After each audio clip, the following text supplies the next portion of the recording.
Kali ini kita akan membahas mengenai otot sebagai alat gerak aktif, di mana otot merupakan sebuah jaringan dalam tubuh manusia maupun hewan yang memiliki fungsi sebagai penggerak aktif yang menggerakkan tulang yang dilekatinya. Otot merupakan jaringan pada tubuh manusia yang dapat berkontraksi dan berelaksasi. Pada saat berkontraksi, otot akan menjadi lebih pendek, sebaliknya saat relaksasi, otot akan memanjang. Otot membantu mempertahankan postur tubuh kita. Kemudian, otot juga menghasilkan panas dari berbagai proses metabolisme di dalam tubuh. Selain itu, otot juga mempertahankan suhu tubuh dan membantu menstabilkan sendi-sendi di dalam tubuh kita. Berdasarkan struktur dan fungsinya, ada 3 jenis otot di dalam tubuh kita, yaitu otot rangka atau lurik, otot jantung, dan otot polos. Apa sih perbedaan ketiganya? Yang pertama, coba kita lihat yang otot lurik atau otot rangka. Nah, otot lurik atau otot rangka ini letaknya menempel pada rangka tubuh. Oleh karena itu dia disebut otot rangka ya. Nah, lalu kenapa ya disebut dia lurik? Nah, kalau anak-anak perhatikan di gambar ini, otot ini mempunyai semacam pola dengan serat bergaris. Ada garis terang, ada garis gelap. Kalau anak-anak perhatikan di sini, ada garis gelap, ada garis terangnya ya. Kemudian, kalau kita perhatikan lagi gambar ini, pada otot lurik dia mempunyai inti sel yang banyak tetapi berada di bagian tepi atau pinggirnya. Bentuknya silindris dan panjang. Otot lurik ini termasuk otot volunteer atau bekerja secara sadar. Tapi otot ini cepat atau mudah lelah. Yang berikutnya otot jantung. Otot jantung berarti letaknya ada pada jantung. Nah, otot ini sering disebut sebagai otot yang istimewa. Karena apa? Karena otot jantung ini terus bekerja meskipun di bawah sadar. Ya, kalau nggak bekerja berarti jantung kita ikutan berhenti bekerja dong. Jadi dia tetap bekerja atau terus bekerja.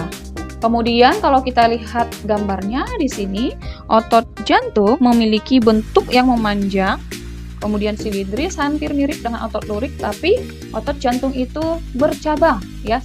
Kemudian inti selnya banyak, tetapi berbeda dengan otot lurik. Inti sel pada otot jantung terdapat di tengah. Sedangkan otot polos ya, otot polos ini berbentuk gelondong. Ya, seperti ini. Kalau kita lihat satu bagiannya berbentuk seperti gelondong, kemudian hanya memiliki satu inti sel yang berada di bagian tengah. Jadi satu inti sel yang berada di bagian tengah dan kerjanya termasuk involuntar atau cara kerjanya secara tidak sadar. Itulah jenis-jenis otot. Sekarang kita mau melihat sifat kerja otot. Oh, ternyata otot itu punya sifat ya? Iya dong. Sifat kerja otot terbagi menjadi 2 macam. Yang pertama adalah antagonis atau berlawanan. Sedangkan yang kedua adalah sinergis atau kerja sama. Antagonis adalah otot yang bekerja berlawanan. Artinya, apabila salah satu otot mengalami kontraksi, maka otot yang lain melakukan relaksasi. Contohnya adalah pada otot bisep dan otot trisep. Ketika otot bisep berkontraksi, maka trisep berelaksasi. Begitu juga dengan sebaliknya, ketika trisep berkontraksi, maka otot bisep berelaksasi atau memanjang. Sifat kerja otot yang antagonis masih memiliki beberapa bagian atau contoh. Yang pertama, abduksi dan aduksi ketika menjauhi badan, dan aduksi ketika mendekati sumbu badan. Contohnya ketika kita merentangkan tangan kemudian melepaskannya kembali. Depresi dan elevasi ketika menurunkan anggota tubuh dan menaikkan anggota tubuh. Contohnya ketika kita menurunkan kepala dan menaikkan kepala. Supinasi menengadahkan tangan, pronasi menelungkupkan tangan. Inversi memiringkan telapak kaki ke arah dalam tubuh, eversi memiringkan telapak kaki ke arah luar. Jadi semua kinerjanya atau semua kerja-kerja otot tersebut bekerja secara berlawanan. Berbeda dengan antagonis, sinergis itu bekerja sama secara searah. Maksudnya gimana? Jadi si otot-otot tersebut berkontraksi dan berelaksasi secara bersamaan.